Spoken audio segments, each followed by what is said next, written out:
Hello दोस्तों, आप सभी को आज हमने संस्कृत में बात करने वाला हूँ। फर्स्ट चैप्टर मंगलम पाठ है और मंगलम पाठ का सब्जेक्टिव जो किसी भी टीचर नहीं बताते हैं, कोई भी टीचर नहीं बताते हैं। और आज हमने उसका सब्जेक्टिव क्वेश्चन आंसर बताने वाला हूँ। और वो भी देखिए, संस्कृत कहना रहता है, लेकिन सबसे ज्यादा मजे की बात है कि वो हिंदी में क्वेश्चन पूछता है और हिंदी में क्या आंसर देना रहता है। पहला क्वेश्चन कहता है भाई कि मंगलम पाठ के आधार पर सत्य का स्वरूप बताएं। आइए, क्वेश्चन पूछा है 2019 का क्वेश्चन सेट नंबर ए और 2024 का क्वेश्चन सेट नंबर ए और जे में, ए और जे में बहुत सारे 10 सेट में आता है क्वेश्चन। अब कितने सेटों में आता है क्वेश्चन? 10 सेटों में आता है। तो ये कहता है कि मंगलम पाठ के आधार पर सत्य का स्वरूप को बताए। सत्य क्या स्वरूप है? तो हिरण्य मेन पात्र सतस्य पिहिता, ऐसे करके हम लोग जो है पढ़े थे इस चैप्टर को। तो कहता है सत्य की महत्ता का वर्णन करते हुए महर्षि वेद व्यास, कौन लिखे थे इसको? वेद व्यास लिखे थे। महर्षि वेद व्यास कहते हैं कि हमेशा सत्य की जीत होती है। ऐसे भी हर कोई जान रहे हैं, हम लोग भी जानते हैं इस माध्यम से कि सत्य की हमेशा जीत होती है, पराजित नहीं होती है, प्रस्त होता है। क्या होता है? प्रस्त होता है सत्य। तो यही कहता है कि सत्य का महत्ता का वर्णन करते हुए महर्षि वेद व्यास कहते हैं कि हमेशा सत्य का ही जीत होती है, झूठ कभी नहीं जीतता है। क्या? झूठ कभी नहीं जीतता है। मिथ्या मतलब क्या होता है? झूठ होता है। क्या होता है भाई? झूठ होता है। कहता है कदापि नहीं जीतता है, सत्य से ही देवलोक का रास्ता प्रस्त होता है।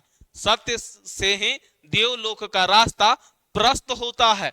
फिर कहता है भाई मोक्ष प्राप्त करने वाले ऋषि लोग सत्य को प्राप्त करने कर देवलोक जाते हैं। मोक्ष की प्राप्ति मतलब मुक्ति पाना अगर है तो आपको सत्य बोलना होगा, न कि झूठ। सबसे पहली बात, क्योंकि देवलोक सत्य का खजाना है। क्यों जाना चाहता है लोग देवलोक? मतलब स्वर्ग क्यों जाना चाहता है? क्योंकि देवलोक जो है, स्वर्ग जो है, सत्य का खजाना है। अगला क्वेश्चन कहता है कि महान लोग संसार रूपी सागर को कैसे पार करते हैं। ये भी क्वेश्चन ये पूछा गया है 2019 के question number set number A में। तो देखिए, कहता है महान लोग संसार रूपी सागर को कैसे पार करते हैं। तो कहता है संसार में सत्य की ही जीत होती है। संसार में सत्य की ही जीत होती है। कहता है कि ईश्वर की प्राप्ति सत्य की आराधना से ही होती है। अगर सत्य आप बोलिएगा तो क्या होगा? ईश्वर की प्राप्ति होगा। और उसके बाद कहता है इसलिए महान लोग सत्य की मार्ग का अनुकरण कर संसार रूपी सागर को पार करते हैं। क्या करते हैं? संसार रूपी सागर को पार करते हैं। अगला कहता है भाई कि देखिए, नदी और विद्वान में क्या समानता है। नदी और विद्वान एक ही जैसा वर्ड अलग अलग है, लेकिन समानता एक जैसा होता है। कैसे होता है भाई? देखिएगा आप, नदी और विद्वान में क्या समानता है। तो समानता तो बहुत है कि नदी भी बहती है और विद्वान भी जो है से हवा की तरह बहते हैं। नदी भी बहती है और हवा, विद्वान भी जो है से हवा की तरह बहते हैं। कहता है जिस प्रकार प्रवाहित नदियां समुद्र में जाकर मिलती है उसका आकार ग्रहण कर लेते हैं। किसका? समुद्र के जैसा बन जाते हैं। नदियां जो है बह करके समुद्र में जाकर के मिलके समुद्र के जैसा बन जाती है। उसी तरीका से विद्वान जो है ईश्वर के दिव्य प्रकाश में जलकर जीव योनि से मुक्त हो जाते हैं। मतलब ये जीवन रूपी जीवों से मुक्ति पाना है तो विद्वान बनना ही होगा। फिर कहता है आत्मा का स्वरूप कैसा है, वह कहाँ रहती है। आत्मा का स्वरूप कैसा है और कहाँ रहती है। और ये भाई 2020 का क्वेश्चन सेट नंबर ए, 2021 का ए और 2023 का ए। मतलब लगातार ये सब क्वेश्चन पूछने वाला क्वेश्चन को हमने करवा रहा हूं भाई। एक खुद से टाइप किया हुआ क्वेश्चन है जो हमने किया है और आपको परोस रहा हूं। तो देखिए, एक कहता है आत्मा का स्वरूप अणु से सूक्ष्म है। एक अणु से भी एकदम छोटा होता है आत्मा, और वो भी महान से भी महान होता है। क्या होता है? महान से भी महान होता है। आत्मा प्राणी के हृदय रूपी गुफा में होता है। हृदय रूपी गुफा मतलब कहिए तो दिल में आत्मा होता है। और कोई भी काम को करने में क्या होता है? आत्मा होता है। आत्मा को हृदय रूपी गुफा में समाहित होता है। कहता है विद्वान परमात्मा के पास क्या छोड़कर जाते हैं। विद्वान जो होते हैं विद्वान परमात्मा के पास क्या छोड़ करके जाते हैं, ये भी देखिए क्वेश्चन 2021 के AIJ में पूछा हुआ है भाई, हर क्वेश्चन पूछा हुआ है। इससे आपको पक्का साबित हो रहा होगा कि आप जो है ये सब पूछने वाला क्वेश्चन है, ये ना कि हमने तुक्का मार रहा हूं, आप जो है इसको देख रहे हैं। तो कहता है विद्वान मोह माया को त्याग कर, यानी सब कुछ को छोड़ करके और परमात्मा के पास चले जाते हैं। मतलब मोह माया को त्याग दिए, मतलब ईश्वर के पास चले गए, परमात्मा के पास चले गए। कहता है विद्वान मृत्यु को कैसे पराजित करते हैं, विद्वान लोग जो होते हैं मृत्यु को भी पराजित कर देते हैं। कोई भी तो मरना नहीं चाहता है, लेकिन विद्वान लोग जो है मरना ही चाहता है। तो विद्वान मृत्यु को कैसे पराजित करते हैं, कहता है भगवान महान पुरुष अपने को अज्ञानी, महान पुरुष अपने को अज्ञानी समझते हैं, सबसे पहली बातें हैं, और दूसरों को ज्ञानी समझकर मृत्यु को पराजित कर देते हैं। मतलब अपने को अज्ञानी समझते हैं और दूसरों को क्या समझते हैं, ज्ञानी समझते हैं, और इससे मृत्यु को पराजित कर देते हैं। क्योंकि वे जानते हैं कि इस संसार रूपी सागर को पार करने का कोई दूसरा मार्ग नहीं है।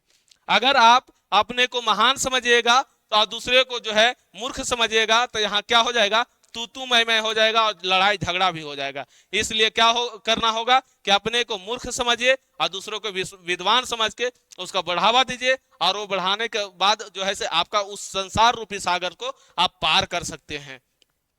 इसके बाद है अगला क्वेश्चन, देखिए मंगलम पाठ में 5 वाक्यों का वर्णन करे। मंगलम पाठ के 5 वाक्यों का वर्णन करे, ये पूछा गया है। तो देखिए क्या बोला गया है कि मंगलम पाठ में 5 वाक्यों का वर्णन करे। तो इस पाठ में 4 गो मंत्र दिया गया है, जो देखिएगा आप, कहता है कहां कहां से लिया गया है। तो ईशावास्य से लिया गया है 4 गो मंत्र, कंठ से लिया गया है, मुंडक से लिया गया है, और श्वेत्र नाम से लिया गया है। और ये सभी जो उपनिषद से संकलित, मतलब ईशावास्य उपनिषद, कंठ उपनिषद, मुंडक उपनिषद और श्वेत्र नाम उपनिषद से लिया गया है। ये मंगलाचारण के रूप में पठनीय है। क्या है, ये मंगलाचारण के रूप में पठनीय है। ये प्रार्थना के रूप में लोग पढ़ते हैं भाई, और इन्हें पढ़ने से परम सत्ता की प्रति श्रद्धा होती है। मतलब इनसे पढ़ने से ईश्वर की प्राप्ति होती है, और उसके बाद सत्य की अन्वेषण की प्रकृति होती है, तथा आध्यात्मिक खोज की उत्सुकता होती है। उपनिषद ग्रंथ के विभिन्न वेदों में लिखा गया है। उपनिषद जो है वेदों के बहुत सारे वेदों में लिखा गया है ये सभी। उसके बाद कहता है नदियां समुद्र में कैसे मिलती है, नदियां जो होती है समुद्र में कैसे मिलती है। कहते हैं बहती हुई नदियां अपना नाम और रूप को त्याग करके समुद्र में मिल जाती है। अब सोचिए कि नदी जो है नदी है, जब तक के बह रही है, समुद्र में मिल गई तो क्या उसी को नदी भी कहेंगे, नहीं कहेंगे, तो उसको समुद्र बोलेंगे। तो अपना नाम को भी छोड़ देती है। और नदी जो है संकरा होता है, जैसे ज्यादा चौड़ाई तो नहीं होता है, लेकिन समुद्र में मिल जाने के बाद उसका रूप भी छोड़ देती है, अपना आकार भी छोड़ देती है। और उसी प्रकार विद्वान अपने नाम और रूप को त्याग कर परम दिव्य पुरुष को प्राप्त कर लेते हैं, मतलब ईश्वर को प्राप्ति कर लेते हैं, और उसको मोक्ष की प्राप्ति हो जाता है। कहता है विद्वान ब्रह्मा को कैसे प्राप्त करते हैं, विद्वान जो होते हैं ब्रह्मा को कैसे प्राप्त करते हैं। आज 2022 के सेट क्वेश्चन में पूछा गया है, हर क्वेश्चन को पूछा जा रहा है, एक बात देख लीजिएगा इस बात को। कहता है मुंडक उपनिषद में महर्षि वेद व्यास ने श्रेष्ठ पुरुष मतलब ब्रह्मा को प्राप्त करने का उपाय बताए हैं। क्या बताए हैं, मुंडकोपनिषद में महर्षि वेद व्यास ने महान पुरुष मतलब ब्रह्मा को प्राप्त करने के लिए उपाय बताए हैं। वे कहते हैं, कौन, वेद व्यास कहते हैं कि वे जिस प्रकार नदियां बहती है अपने को वास्तविक नाम को त्याग करके सागर में मिल जाती है, उसी प्रकार से विद्वान अपने नाम को छोड़ करके भाई क्या करते हैं, ब्रह्मा को प्राप्त कर लेते हैं। इस प्रकार संसार के आवागतुन बंधन से मुक्त हो जाते हैं। मतलब अगर मुक्ति पाना है तो आपको जो है ज्ञान की प्राप्ति करना होगा और मोह माया को त्याग करके आपको इस नश्वर इस धरती को छोड़ना होगा, कि मोक्ष की प्राप्ति लेना होगा। उसके बाद अगला क्वेश्चन कहता है भाई मुंडक उपनिषद का वर्णन करे। उपनिषद में किसका वर्णन है, पूछा जा रहा है कि उपनिषद में किसका वर्णन है।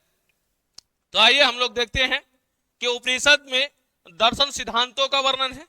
किसका वर्णन है? दर्शन सिद्धांत का, मतलब जो पुराने जमाने में दर्शन किया जाता था वैसे वैसे सिद्धांत को वर्णन किया गया है और सभी जगह पर परमात्मा का गुणगान किया गया है। और इसमें उन्हें सर्वशक्तिमान, सर्वव्यापक, सत्य स्वरूप और हमेशा विद्वान रहने वाला कहा गया है। किसको?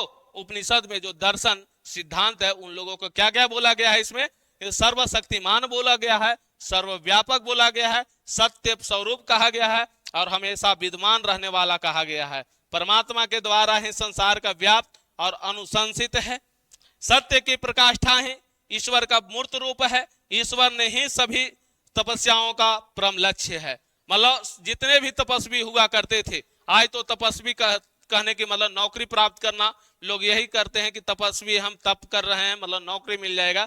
लेकिन पहले के तपस्वी क्या होते थे? जितना भी तपस्या करते थे सब ईश्वर की प्राप्ति के लिए करते थे। तो ये सब बातें कहाँ दर्शाया गया है? उपनिषद में वर्णन किया गया है। कहाँ किया गया है? सभी बातें उपनिषद में वर्णन किया गया है। तो ये संस्कृत का चैप्टर फर्स्ट मंगलम पाठ से में दिया गया था और इतने सारे क्वेश्चन है। कोई भी क्वेश्चन जो है, जो ऐसा नहीं है कि कोई साल नहीं पूछा गया है, हर साल पूछा गया है। तो ऐसे ऐसे क्वेश्चन आप लोगों को प्रत्येक चैप्टर में मैं बताऊंगा और आप लोग वीडियो में बने रहिए। और इसी के साथ जय हिंद।